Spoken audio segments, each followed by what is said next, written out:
Porch Talks aren't just a podcast. They're a part of our lives. We carry them with us wherever we go. These are the honest late-night talks with friends who know all of our hearts and still won't leave us. These are the tearful moments of reconciliation with beloved parents whom we've hurt or have hurt us. These are the moments in relationship where we're confused about exactly where we stand with Jesus. These are the bouts of frustration and hurt and mistrust that we harbor when we talk about the beautiful love of God. These are the Porch Talks, and they're ours.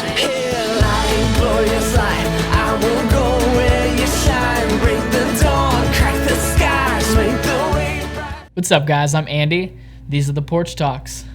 Last night we storied Passover, and there's a ton of symbolism in that, so I want to kind of talk about that, and then I want to talk a little bit about what Passover means to me. So Passover is this supper, this dinner that the Lord ordained for the Israelites to eat in preparation for what he was going to do when he sent the final plague on the Egyptians. So this is a statue, a symbol for the Israelites of the Lord's deep love for them. And that is what it's become for me. So the first thing that the Lord says to the Israelites for Passover is, this is your new beginning in your calendar.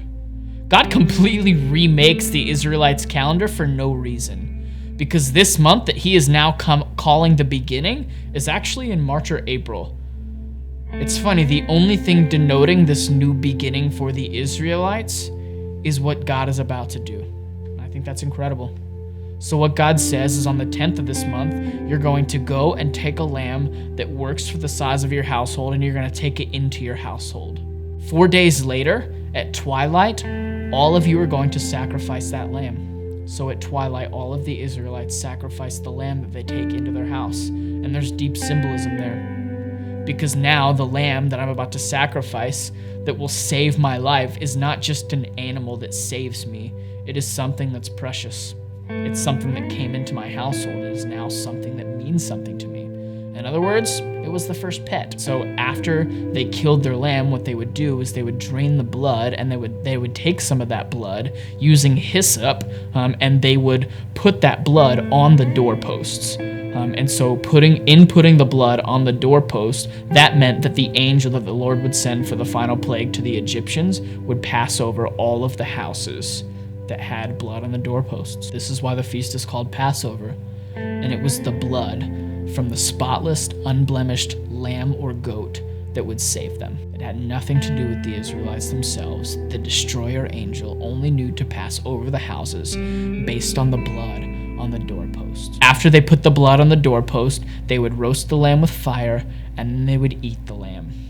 And they would eat it with bitter herbs, to know that it's bitter that I need a sacrifice for my sins. It's bitter that I need a sacrifice to save me. So they wanted to taste that in the herbs that they used, and they ate it with unleavened bread. So what makes bread rise is actually yeast. And so they would take the yeast out of the bread so that it wouldn't rise. And the thought there was, yeast is a bacteria, and that is a picture of corruption. And so you will not have corruption in your bread for those 7 days. And there was practical use for it too. But the symbolism there is, I'm going to purge my life of sin. I will not consume corruption. I will only consume bread. So after they would eat it with unleavened bread and bitter herbs, they were to consume the entire lamb, because I don't just take in the parts that I like of Jesus, I take in all of him. And then he says, you're going to eat this feast with a staff in your hand, with your belt tied, with your sandals fastened, because this is the Lord's Passover. And it's interesting to me, Jesus, that you would ask me to remember my deliverance before it ever happens. It's funny, I grew up thinking that I was special. That is what I was always told. You have such a great arm, Andy. You're so smart, Andy. Your reading level's so high, Andy. So I used to think that God chose people based on who had the most to offer him. In the moments where I felt like I did did have my genius together and I was acting out of my talent, then I was blind to all my imperfections. And then in the moments where I felt my imperfections more than I felt my raw talent, that I would just pretend like I had it together. I'd pretend like I knew what I was doing. I would look like I had it together. I would push out this image like I'm good. And then eventually my body started to believe the press that my behavior was printing. Like God chose me because of what I have to offer him. And so now if I don't have anything to offer him, then he's not going to want to have anything to do with me. I start clinging. I start grabbing for control. I start grabbing for things that I can hold on to that make me look like I'm better at life than what I really am, that cover up the things that I can't do right by myself.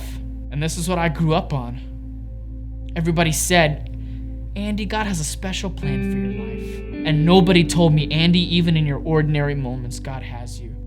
Nobody said, Andy, you have this treasure in a jar of clay to show that this surpassing power belongs to God and not to you. My deliverance has very little to do with me.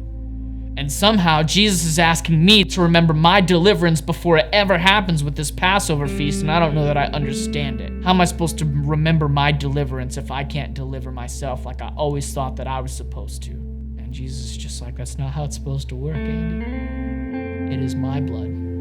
It is my blood that makes you spotless, and it is my blood that covers you from the destroyer.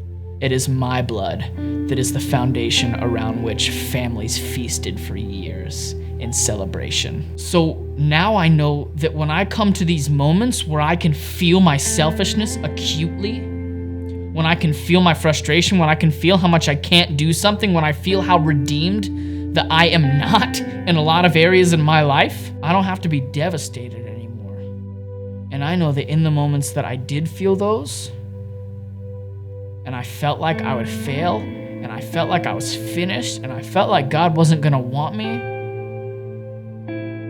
I know that that's because I forgot that this is the Lord's Passover, and I eat and partake of his blood and feast with staff in hand, sandals tied, and my belt fastened, because he's going to deliver me, because it's his Passover.